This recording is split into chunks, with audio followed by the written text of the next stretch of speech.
All right, everybody, welcome back. Sam's Army, episode 2.266. We got a lot to talk about this week, but we're going to try to limit ourselves at least a little bit to the Euros, Copa America preview, and of course, an abbreviated stoppage time featuring everybody's favorite segment, GOAWs.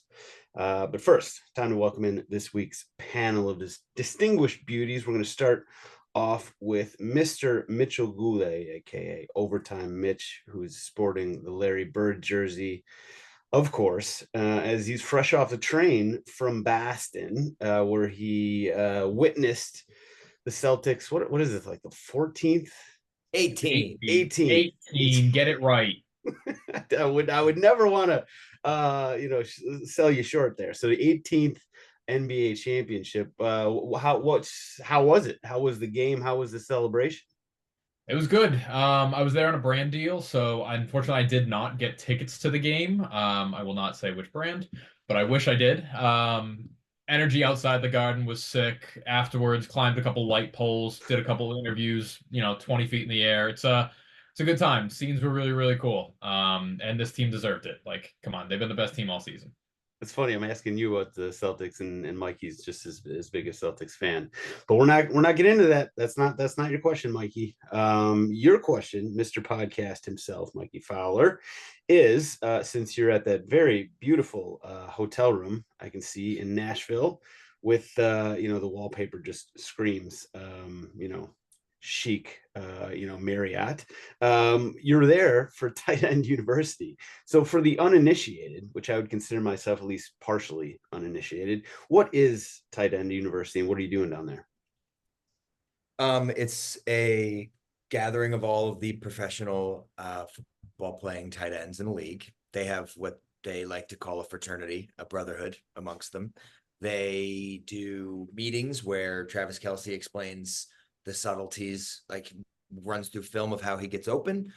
Kittle explains pass blocking, whatever, and then they go on the field and they run reps. And quarterbacks come, like Dak was there, and they get reps in together and they learn how to get better. And a particular agency that I work with sells the shit out of it. So it's basically just one big brand activation with like a few route run included. So it's good. It's a win-win for everybody. Greg Olson's the head of it, and for the uninitiated, I am partners with Greg Olson in a new business. So when he's doing anything like this, I'm the one filming him. So that's why we're here.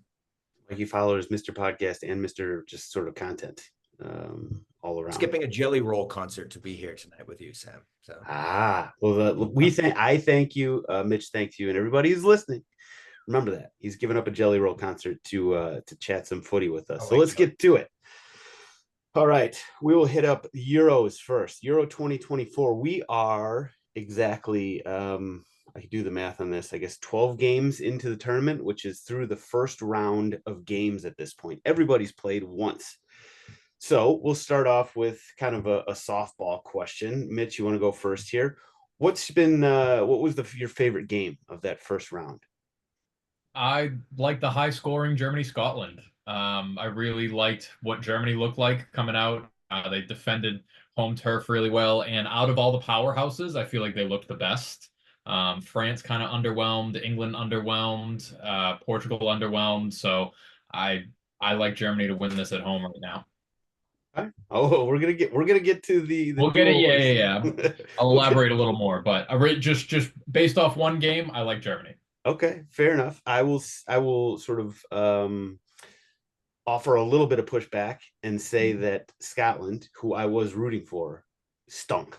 They were Yes. bad. Their game plan made no sense, and they got just run off the field, which stunk because I was rooting for them. Hopefully, they come back with a better performance second time around. But we'll get more into that soon enough. So, Mikey, which of the games so far has caught your attention, or did you enjoy the most?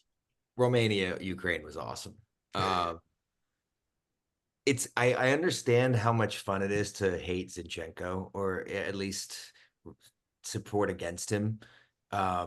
Nobody feels smaller and more feeble when you're watching him get beaten than him. And the goals were unbelievable. They were bangers. So something that caught everybody's eye. And yeah, I like when the team that thinks there's a gap between them and an opposition get taught that there really isn't. I think that Ukraine doesn't have they have some great players. The two Girona players up top had great seasons. Mudryk is obviously my brain dead favorite left winger in the world. But they walked in thinking one thing and they got taught another, and that is always fun, especially early. Okay. All right. Good shout on that one. My pick for this, the game I enjoyed the most was actually today, Turkey and Georgia. The game went back and forth. It kind of had the extracurriculars, right? The weather was not great. We had the water coming in like Old Trafford style from the roof. I think the game was in Dortmund. Then you had the fans who were actually getting into it in the stands. I don't know where the security was on that one. And then the game itself was awesome. Some of the best goals. The goal from Arda Güler from Real Madrid, 19 years old, by the way. Let's not forget that, even though he doesn't get as much playing time as I know a lot of people were hoping with Real Madrid. I mean, that team's stacked. But Arda Güler, this guy's incredible. That goal he scored, which ended up being the game winner for Turkey. They ended up winning 3-1. He scored the second one. Just a banger. And there was another just great goal. It was a very good game, back and forth. Both teams are absolutely just sort of balls to the wall going for it. So that was the one that stood out to me. There's actually been a lot of good games, I think, though. So this is kind of a tough question because a lot of especially early in the tournament, they started off with Germany, Scotland, Hungary, Switzerland, which is 3-1, Spain, Croatia, which great matchup. Not as close as I think a lot of people are expecting. 3-0 Spain. Italy, Albania was a great one, 2-1. The overs just kept hitting. I promise you, I knew all about that. And right up until Slovenia and Denmark, and then Serbia and England really just sort of disrupted my vibes there. You didn't take Serbia, England over, did you? I did, yeah. I did. Oh, man. Stealing this from somebody on Twitter, I'll show you out if I remember your name, but somebody said Gareth Southgate has his phone on low battery mode at 95%, which that man is anti-football. That's pretty good. We're going to get into Southgate here in just a minute as well, actually. But before we get to that, let's do a very quick power rankings. I'll give my three, and then you guys can, so we don't go all the way around and sort of keep doing it and repetitive. I'll give my top three, and so you guys can offer some thoughts on that. So number one, I'm going to go with Spain because it's tough to beat Croatia. They might be getting a little long in the tooth, but they got some young kids coming through. Spain handled them, and then that was, for my money, the most dominant performance of the first round. From at least from teams that you were sort of expecting to dominate. Now, Germany, yes, they dominated Scotland. I'm going to put Germany second because I just felt like Scotland didn't show up. That was a terrible performance from them. Germany did look good, though. I mean, scoring 5 goals, even against a Scotland team that was kind of playing a high defensive line and yet not putting any pressure on the ball. Very questionable strategy there. But listen, 5 goals is 5 goals. So shout out to Germany there. Now, I struggled with the third one. I kind of went in a couple different directions here. I ended up landing on Switzerland just based on the performance. Listen, it's because I had high expectations for Hungary, and Switzerland came in and kind of gave them a backhand. Well, true. It might be my fault here. I don't think they're the third best team in the tournament. I don't think they're gonna, make that kind of waves in the tournament. But just in terms of the top 3 performances I've seen so far, I'm putting Switzerland as number 3. Okay, you got Mitch. Which ones are you not loving? Longtime listeners will remember that Switzerland was my dark horse pick last week. So just That's true. I thought about giving you a little daps up, but I figured I'll give myself that. I appreciate it. There you go. You don't need to help him out. I do like your top 2. I'm on board with that, especially given the opponents. I think Spain really showed out against a Croatia team that, regardless of what 11 they put out, they play a really kind of just hard-nosed defensive style. And Spain looked really good. Germany, like I said, 5 spot against Scotland. You already mentioned a weak lineup plus a red card. I'll put France at that 3rd spot because power rankings wise, in my mind, that means the three best teams, not Yeah. necessarily the three best performances. And I still think Spain, I mean, they had chances. They didn't. Mbappe missed something that you would bet your house that he'd finish. Spain are gonna, I mean, I'm sorry, France are going to score more goals throughout the course of this tournament. So they're comfortably at that 3 spot for me. Okay, that's fair. As somebody who had France scoring over 1.5 goals, that Mbappe miss That's, that that's hurt. tough. Yep, That I one was, I hurt. was with you on that one. Yeah, Yep. not gonna lie, that one hurt a lot. But France at 3, I can go along with that. I think I was expecting more from them, so I had difficulty putting them in there. But okay, we can go with that, Mikey. So we agree on Spain and Germany, and then we got Switzerland and France. What would you Yeah, switch I'm up? a little bit different here. So I think that teams rotated if they had a weak opposition in game one, because I think that 2 yellow card rule not resetting till the semi is on a lot of people's minds. And so I think that we got some creativity in the lineups early, which I wasn't expecting. But I just want to add one shout in there that I think deserves recognition. I look at the midfields, and I'm very, very impressed with the way Italy looked. And I think they're going to beat Spain, regardless of how well Spain played against Croatia. I think Italy is, which just sounds crazy. I think Italy has a more experienced and better midfield than Spain. So, More experienced? well, I mean, I think so. I'm looking at the Spanish midfield. Yeah, Fabian Ruiz and Pedri are not world beaters here. This isn't your mama's Spain here. They're Okay. top heavy and back solid. Like they really aren't. They really aren't.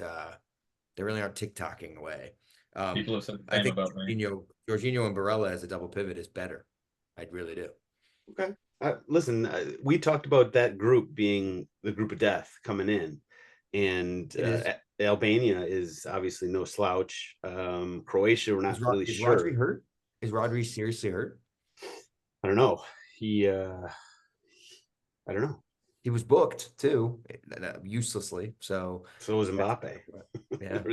Yeah, that rule with the yellow cards. We'll probably get into it later in the tournament when it actually sort of comes to bear. But that's an interesting shout that you think maybe it's on the coaches' minds and they're Well, I think that's why Saliba started for France.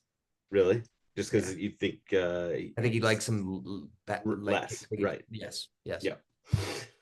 Okay. Fair enough. Some of the other teams that won that we didn't include here, Netherlands. We haven't really talked about them. I thought it was a I pretty will. disappointing performance against Poland, a Poland team that didn't have Lewandowski. Was missing a bunch of guys, and Netherlands did not look great. Turkey could have worked their way into the top 3 there. I thought they looked, pretty decent against Georgia. Portugal, very disappointing. I was, very disappointed in that performance. In fact, I think that's going to be the next topic here. Worst manager, Mikey, I want you to sound off on this. Worst manager, Gareth Southgate or Roberto Martinez? Roberto Martinez in that fucking 3-5-2. I don't get it. I'll never get it. He's like, he doesn't deserve to be the guy that walks in and makes the players play his way. He should be adapting to the way he's got his squad. He doesn't. He shouldn't. He doesn't have the resume. He shouldn't have the And yet cachet to he walk in and forces be these like, "Listen, 3-5-2s on everybody. listen, Bruno and Bernardo Silva and all these guys. This is the way we're lay out. This is the way we're going to play." Like, no, their resumes are better than yours. He's been Crazy. failing upwards from Wigan to Everton to Belgium and now Portugal. I do not really understand. Like, he's like sort of a poor man's Ronald Koeman here. He just kind of keeps trending upwards, doing like what was his best thing from like his stint with Wigan? Yeah, he did win a trophy, but basically his crowning achievement was avoiding relegation 3 years in a row with them. With Everton, it was finishing 5th. Like, okay, great. I mean, they probably had like the 5th biggest, wage bill in the league. And then, with Belgium, his fucking crowning achievement, yeah, you could say he got 3rd place, but like they were the first place team ranked internationally, excuse me. I think his fucking crowning achievement was becoming best friends with Thierry Henry, which I think is pretty fucking cool. And somehow he just keeps trending upwards. Now he's got Portugal. I think he's terrible. I don't quite subscribe to the hate that Gareth Southgate gets. I think the fact that he looks kind of dumb hurts him. I think it's his face. If he looked like a little smarter, or like maybe it's the chin thing, I'm not sure exactly what it is with his facial structure, but I think that really hurts him with the media and with fans and everything. I don't think he's that bad of a coach. Yeah, he definitely makes some, some bad decisions and tactically, whatever, subs, all that. But I think he pales in comparison to how bad Roberto Martinez is. Martinez, for me, he seems like a really great guy. Seems like I kind of enjoy him as a studio analyst. I want him nowhere near the U.S. men's national team. Like, well, he's right. Like, I hear people freaking talking about this, and like, no, absolutely not. I just wouldn't want him near my club. I wouldn't want him near my national team. Like, he's just. But the way you talk about him, people can talk about Berhalter the same way. Does he have the resume to come into the U.S. men's national team camp and say, "Hey guys, we're playing this way"? When you have, good players. I'm not going to say everybody on the U.S. men's national team 11 is world class like Portugal is, but like, it's what has Greg done? Seriously, in his managerial career in a club setting, what has Greg done to allow him the authority to say, "Hey guys, we are playing my style of ball. Don't care what you do at a club level. This is how we're going to play." It's similar. I feel like we can talk about them. Yeah. That's fair. I think that's fair. I don't think that Greg has failed his. I mean, you could argue his hasn't like just sort of taken the world by storm with his coaching performances like at the crew and everything, but like I think he's done a pretty good job with US men's national team, right? I mean, like, his record against the top teams not fantastic, but we have been beating the shit out of Mexico. We have been winning trophies. Obviously the World Cup was kind of like that, right on the line. Was it a success? Was it not? He's fine. I think that he has not. I think that I'm still of an open mind. I've said this many times. I don't think he should have been brought back, but now that he's back, I'm just doing my best to get on board. And I think that he's a competent coach. Every player, I don't know how many times I've said this. Hopefully not too many. Every player who's played with or against or under Greg Berhalter, like actual players, they actually speak very highly of him. Yep. So you got to take that into consideration. Sure. Or at least I do. Yeah, hang a banner. So Southgate or Martinez, did you actually pick one there, Mike? Yeah, it's Martinez, and it's only because Southgate got the Mark A. he selection correct. Okay, fair. Very nuanced, but fair. Mitch? I'll co-sign that. I also think Southgate's kind of preceded by the conversation around his players. I think we talk about English players so often that we are led to believe that, wow, this is the most talented international team, like bar none. And it is, it's one of the, but that's where his expectations are, is that if he has that level of talent, then he should be coaching 3-4-0 wins against, teams like Serbia. But the play style alone just leaves a lot to be desired. I'm still going to co-sign Roberto Martinez, though. Yeah, that 1-0 is a Southgate 4-0. Yeah. A win is a win. If you look back at the Euro performances of England's opening game, the fact they won is, a step in the right direction. Sure. All right, we got to pick this up a little bit. Mikey, you were not on last week, so we need to get you on record. We need your prediction for winner. We need your prediction for a team, a dark horse, essentially, not one of the top teams that you think could do some damage, and then a team that you see, one of the favorites, flaming out. My prediction for the winner of the tournament is France. I think they will eventually win the tournament. Bless you, Mitch. I don't really need to get into that why. I think I'm actually of the theory. This is my Florida Panthers theory. It started back when current Florida Panthers theory. It started after the Spurs lost on the Allen 3 to the Heat and then made the finals the next year and blew them out. I think the team that loses the tournament before if ends up winning the next one if you lose something heartbreaking. And I think the World Cup put France in a position to win this Euro. So that's my theory on teams. Call it the Panthers because that's what's about to happen tonight. Dark horse and a team that I think is, I tried to convince one of my friends that they could win this thing. It's a team that has quietly had a golden generation that is all between the ages of 27 and 31 now, and poised to make a deep run. And that's the one everyone's thinking of, Austria. I love this Austria team. I think they're balanced, strong, mature. I think they have everything that a national team needs. I think they're everything that people think Switzerland is, but a little more thorough. And I think the France game did a lot to make me feel that way. Again, reassured me a little bit.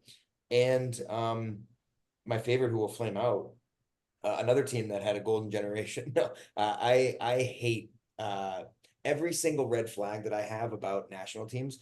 Undersized striker, midfield that doesn't control pace is all present with this Netherlands team, and I really, really think that they're going to stink. You got them. They got outplayed by Poland. They got outplayed in that game. Yeah.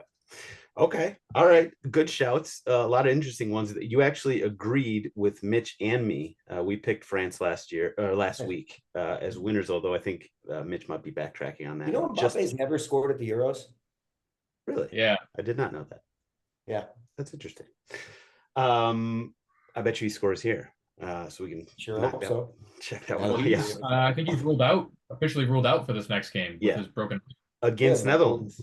Against Netherlands, so that which we'll get to in just a second. Okay, I like your shouts. The dark horse I didn't see coming actually. I love this and this is coming off of a loss of what you would call a good loss against France. They're gonna finish with 6 points.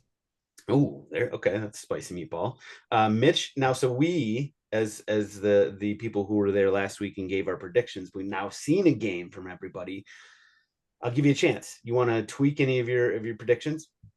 Nope. I'm still gonna stick with France winning it. I know I said I like Germany earlier. I still think this French team just has too much talent to not make a deep run. And I think when it comes down to those knockouts and you're neck and neck, I think individual talent will shine through. I think Mbappe will score a big goal and it'll be, a whole legacy defining thing.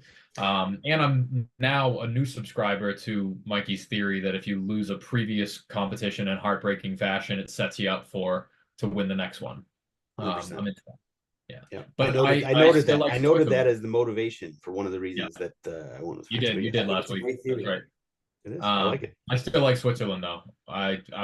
I'll support Granit Xhaka until the day he dies. All he does is win man of the match at major That's tournaments. all he does. Fair enough. And who'd you have flaming out? I had Italy, and I don't feel as strongly as I do now, but I still see a disappointing game in their group future. They don't have a lot of firepower. You're right about that. No, they don't, and they haven't for the last 4 years or so. They haven't had an out. It's not him.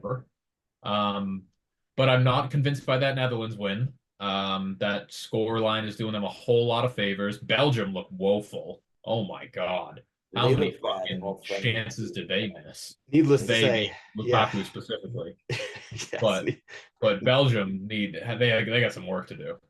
Yeah, needless to say, I'm not going to change my team that I see flaming out because I had Belgium. And what does Luis Openda have to do to start for the fucking Belgium team? Lukaku is just a big, strong man. But you would think that they could work them together. I agree with you there. I'm going to tweak. I'm not going to change France. I still got them winning it. Missing Mbappe for this Netherlands game is bad. But as Mikey maybe sort of presaged there, if France win this game without Netherlands or without Mbappe, it kind of suggests something about Netherlands. My dark horse, I had Hungary. Very disappointed by their performance in the first game. I'm going to stick with them just out of sort of, I don't know, hope and prayer, but I didn't love the way they looked against Switzerland. I do think they could still get out of that group because I'm not convinced by Germany quite yet, even though they had a nice 5-1. Listen, it was against a bad Scotland performance or bad Scotland team. So if I were going to change it, I might go Turkey.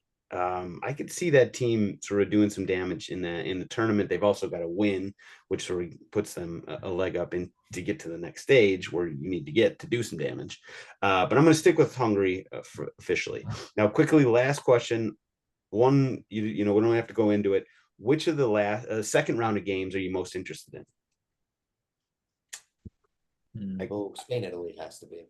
Yeah, so there's a couple obvious ones. So Spain, Italy, Denmark, England, Netherlands, France, and maybe Turkey, Portugal. Those are the four I sort of kind of had. I mean, Romania, Belgium became must watch. It's now very interesting Yeah. with the way that the first game went, for sure. I think Netherlands France is the one that, you know, I'm just going to be. I am interested to see if France looks like you got to pay for those feet picks usually. I totally forgot I was on camera. I'm going Netherlands France. Mikey's going. Who said? Somebody said Spain Italy. That was Mikey. Mitch, are you going to say the same? How about Turkey Portugal? How about that? I like it. I like that shout. But a bunch of guys that usually live in the same neighborhood. Listen, I said it on Instagram. I think there's a 0% chance that Portugal wins this tournament right now. They're the team that I feel like I'm going to come off across as a Portugal hater, because I think I've said this a couple World Cups ago. I have nothing against Portugal, but I just don't think that this team, coached by Roberto Martinez, with the Ronaldo situation, which, by the way, those were the two things that I pointed out before the tournament that I didn't like Portugal, you know, and their chances. I don't think Martinez is up for it. I don't think he's going to handle the Ronaldo situation as best he could or should. And I just don't think this team is going to win that game against, got it blanked. Czechia. Really quickly, how would you describe the Ronaldo situation? What was your impression of him today? Him starting? I mean, he's not a starter. Like He can't be a starter. He can't No. be a starter. He can contribute. I mean, he's still an incredible player, right? And if you get him out there for 15 minutes, like get him out in the 75th minute when his speed is sort of, you know, a little bit better compared to some weary defenders, he can out jump them even better. Like, get him out there for the last 10 or 15. I think he can be a difference maker. He's not a starter on this level. I disagree. I think his character is such, if he's in your, no, I'm saying this in a different way. The weight on a striker that's replacing him, if he's on the bench at a major tournament, is too heavy. If you're gonna move away from Ronaldo, he cannot be on your bench with that point. I agree. He shouldn't be on the team. I do not think that I think coming off the bench is just a fucking nightmare. I think he's a good enough player that he probably is in the top 22 players. I don't think you can have him on the team because of exactly what Mikey's talking about. So I think they have other options. You know, they got João Felix, they got Gonzalo Ramos, they got, should be starting. You know, Jota could play false nine. They have other options, and I think any one of those would be better for Portugal. I know that, like, Ronaldo, like, I've had this conversation in the comments on Instagram with a lot of people over the last couple hours. The Ronaldo fans were not loving my take on this, but like, I know that he didn't have an individually terrible game today against the Czech Republic, but like, him being out there and him not creating space, him not, like, defenders not really being worried about him running in behind, like, it just, that put extra pressure on the midfield, who, granted, did not have a good game. Like, no, there were a lot of stinkers out there, and Ronaldo is a puzzle piece that just doesn't fit the way that I think Portugal would be best lined up. So that's why I think it's not a shot at Ronnie. I think he is the best among the best 22 players. I just don't think that him and his personality and the way, like, if he wants to go out, somebody said this, if he wanted to go out and play the Giroud for France role, and, you know, be the hold-up player and dish and all that stuff, he could, because he's that good. Has he ever done that? He won't. He absolutely won't. He demands the ball, like, either, you know, to his feet through, which it's not gonna work. He's just not fast enough anymore. Or he's, you know, demanding sort of crosses over the top, and he's being double teamed. So it doesn't work. I think that, I don't think Portugal is going to win this tournament. I got him as a 0.0% chance. Sure. And that's not a shot at Portugal and not a shot at Ronnie. All right, we got to do COPA preview here. So COPA gets started on, I think, Thursday. So this week, we being the US don't play until Sunday. So it kind of feels like the COPA start is kind of a ways away, but I believe it actually starts on Thursday with the Canada game, I want to say. Let me see real quick. Argentina, Canada, Thursday. Argentina, Canada. Oof. COPA is so... Argentina, Canada. Yep. Yikes. That's tough. Tough draw for our northern neighbors. So we got to get a quick preview of the four groups, A, B, C, and D. let's just say who we think is going to win each group, and then we'll give a quick prediction on the overall term. So Group A, we got Argentina, we got Peru, Chile, and Canada. That's just a tough draw for Canada, to be honest with you. 9 points. Yeah. Argentina. 9 points. Yeah. Argentina and Chile go through. Yeah. I got Argentina.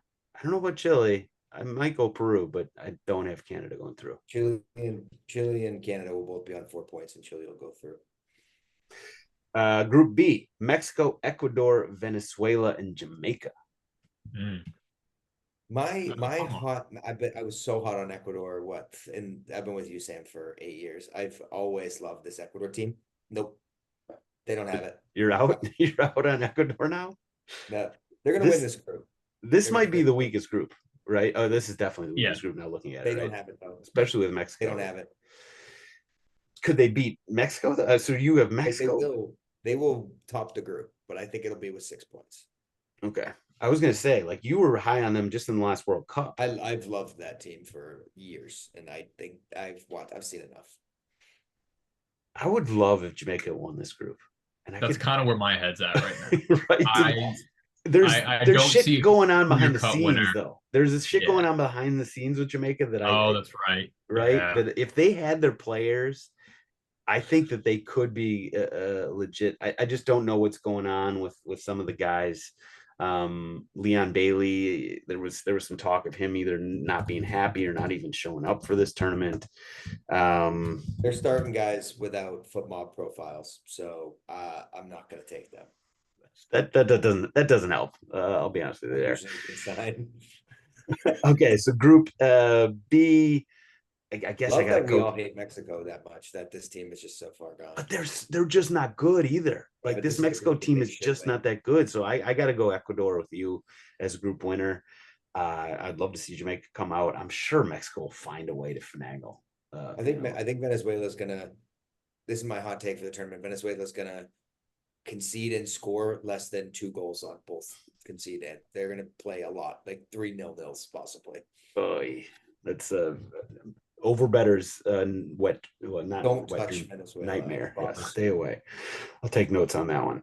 All right, Group C, U.S. group. So we got U.S., Uruguay, Panama, and Bolivia. It does feel like a pretty top-heavy group, right? Like the U.S.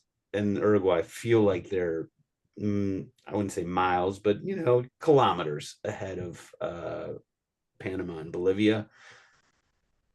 Who do you got between Uruguay and U.S. though? I'll let Mitch go first. I think Uruguay top the group. I think we drop points. I think Uruguay win the tournament. Ooh. I like that. Okay. Bielsa big. Okay. Yeah. I feel like Mitch and I might be on the same page about who we got winning this tournament. But I got U.S. winning the group.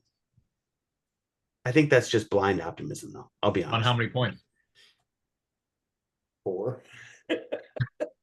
Yeah, I'm gonna go 7. Yeah. It's so blind optimism. Like, if we're being honest, yeah, Uruguay probably wins the group. I'm gonna say we get a draw against Uruguay and somehow beat, not somehow beat the other 2. I think we're gonna beat the other 2, but I think that something comes up and we win the point difference. It's gonna be tough though. Uruguay is a tough team.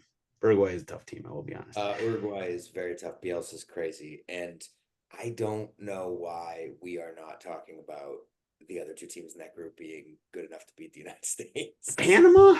I know Bolivia. Panama plays us well. Panama We're not playing in Panama.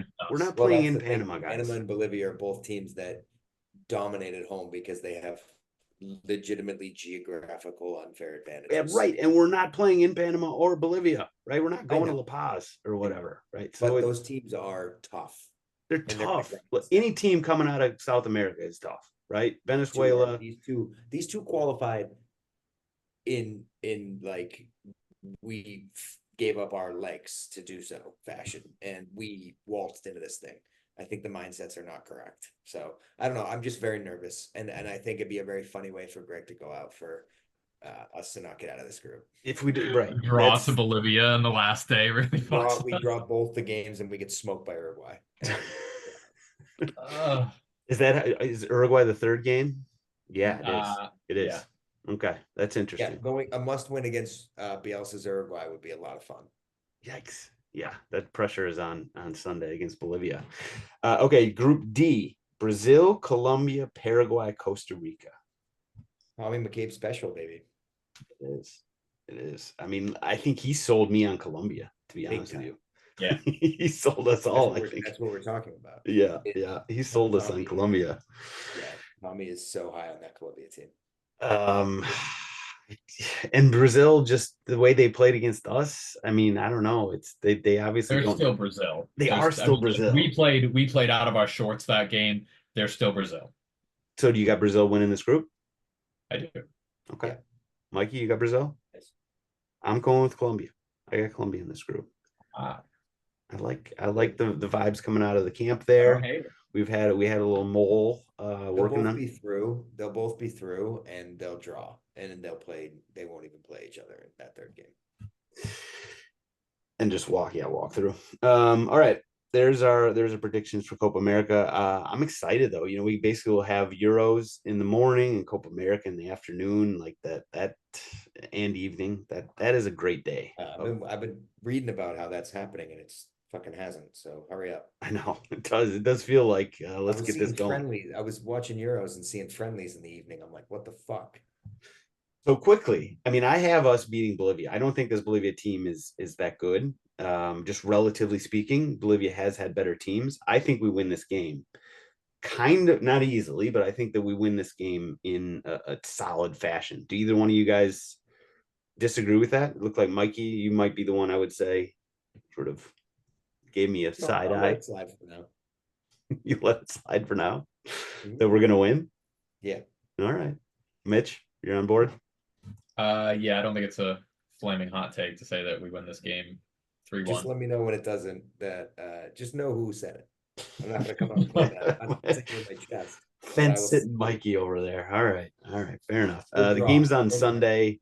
By the way, we're definitely going to have a game watch here in Chicago. So everybody, if you're listening, plan on it. I think it's going to be at Declan's, but stay tuned. I will put it on, socials and everything. But anybody in Chicago, the game, I think kickoff was listed at 5 p.m. Central. It'll probably be later than that, but plan on getting together and watching this game because it's a big one. We got to win, and let's go do that.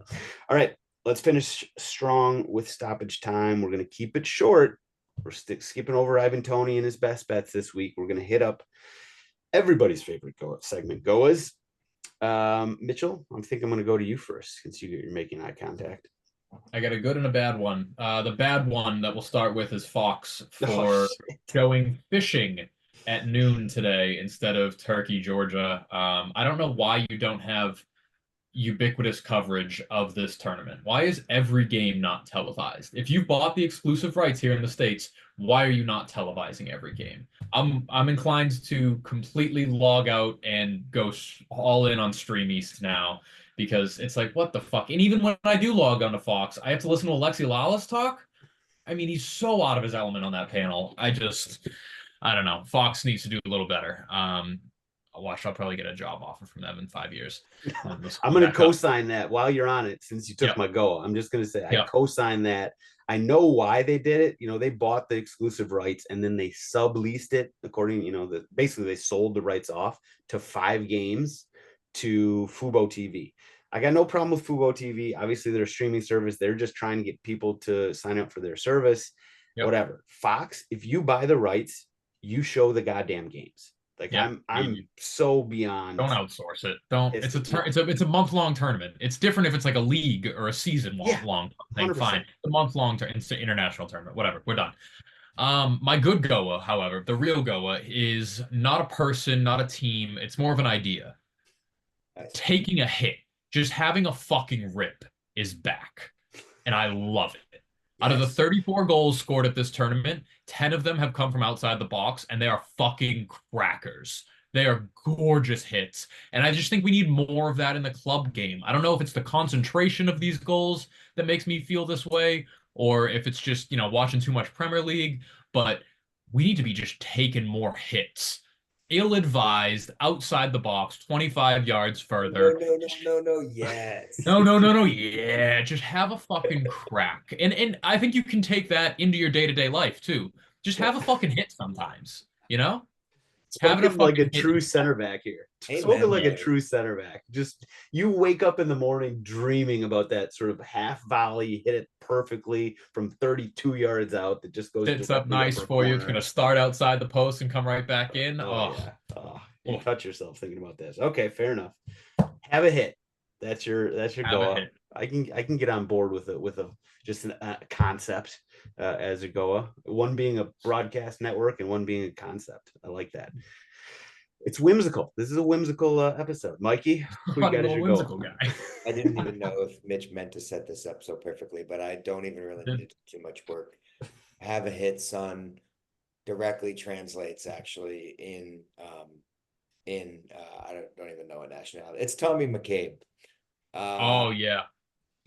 For having a hit, scoring a belter, and we're all very happy for him. So Give him golf claps. Give him golf claps. It's it was a great volley. it's we're just- unbelievable sometimes to see the stuff that people that you talk to on this show can do. Whether it's Tyler giving a call that's just unbelievable or something, and then you see Tommy do that, and you're like, oh yeah, these guys are ballers. And then there's me that's dangling some nuts I didn't on mention fucking you. Mexico's flag. You know, we all bring our special little something to the podcast here. Fair. You know. Yeah. But no, I'm just really happy for Tommy, and if you haven't seen it, please take a look. And yeah, just very happy for the kid. Don't need to say much more. He took a hit. He took a hit. He listened to Mitch. Very funny that Mitch set that up so perfectly. I That truly great. didn't mean to, but it fits perfectly. I got a couple sort of Fox was going to be my goal, but Mitch, sort of shot that out of the water. So I've got two. I'm going to give one to both of these. This will be the honorable mention for Martin Adam. I don't know if that's how it's actually pronounced, but the Hungarian unit. Yeah, that guy showed up Mhm. on the scene and took over the internet for about an hour there in the Hungary game. South Korean league he plays. Yeah, he plays for Ulsan, I think something Oh, or yeah. other. Yeah, Ulsan HD. Yeah, just a big man. He's just a big, strong man. And I didn't know anything about him, but I already love him. He rocks. Already love him. So Martin Adam for Hungary, striker, just a big, strong Did you see man. the He's an facts about honorable him? mention. What's that? Did you see the facts about him that were No. listed? He's married to the girl he started dating in 7th grade. He's just like such a pure like lumberjack man. It's really sweet. He's a cool guy. Look him up. See, that's perfect. That's what Go is all about right there. What you hope he is when you see the picture. Yeah, exactly. My actual goal, I'm going to give it to Landon Donovan. he took some grief on the internet this week. The picture showed up. He was doing the telecast with Fox for, I don't even know which game it was at this point. But I think it was at halftime, and clearly he had something going on with his hair right above his ear, and everybody was like, "Whoa, what in the world is happening right here?" The internet ran wild with all sorts of theories and thoughts and everything. I had no idea, but shout out to Mikey Scoops, Mike McGee, who just talked to Landon. He's like, "Yo, what's going on here?" And Landon, this sounds like it's just typical Landon Donovan. I honestly wish I knew him better. I don't really know him other than sort of secondhand stories. It sounds like Landon Donovan is a much cooler guy than we understand. He basically told Mike that, like, yeah, I got a hair transplant procedure. They told me they gave him some advice about sort of the healing process and what would Don't go show on up. camera. Yeah, well, no, they said it wouldn't show up. That's what they told him. And then, of course, that's not true. So he obviously got some bad advice there, but he didn't care. He was like, yeah, I had a hair transplant. It is what it is. And he's like, Mike was like, I'm going to put this tweet out of, our text. And Landon's like, yeah, that's cool. I'm going to bed. He did not care that he was that was respected for the bad hairline. Like, I don't understand the fix. Well, I don't know. I mean, I saw that he sees the pictures of him in 2002. Number one being that water fountain picture, and he's got a nice little hairline, so he's just looking to get back to that. I can respect that. Sure. you know, not everybody wants to. He does. Good for him. And the whole point of this is that I think Landon's a funnier guy and a cooler guy than I think a lot of people understand, myself included. I really wish that we got to see a more. He's so of him. whimsical on the broadcast. So He's not. He's not on the broadcast. He's absolutely not. And I think that comes back to bite him. But I really do think that there's more there that we just don't, we don't know. And I would like to dig into that somehow. That's going to be my I wish mission. there was a place for him to show that he had personality. We'll get to that. We're working on that. We're working behind the scenes here. Okay. Okay. We're moving Maybe some he things shouldn't around. have the job until he's got that figured out. But that's We're talking to people. So shout out to Landon. He owned it, and he's gonna have a better hairline than me in a couple weeks. So good for him. All right, that's all we got. There it is. A nice, quick and dirty, whimsical, as Mikey would say, episode. Mikey Fowler, Mitchell Goulet. Thank you guys. Always great to talk some footy with you. Thanks everybody else for listening. We'll be back soon. And as I said, listen, the pod is back.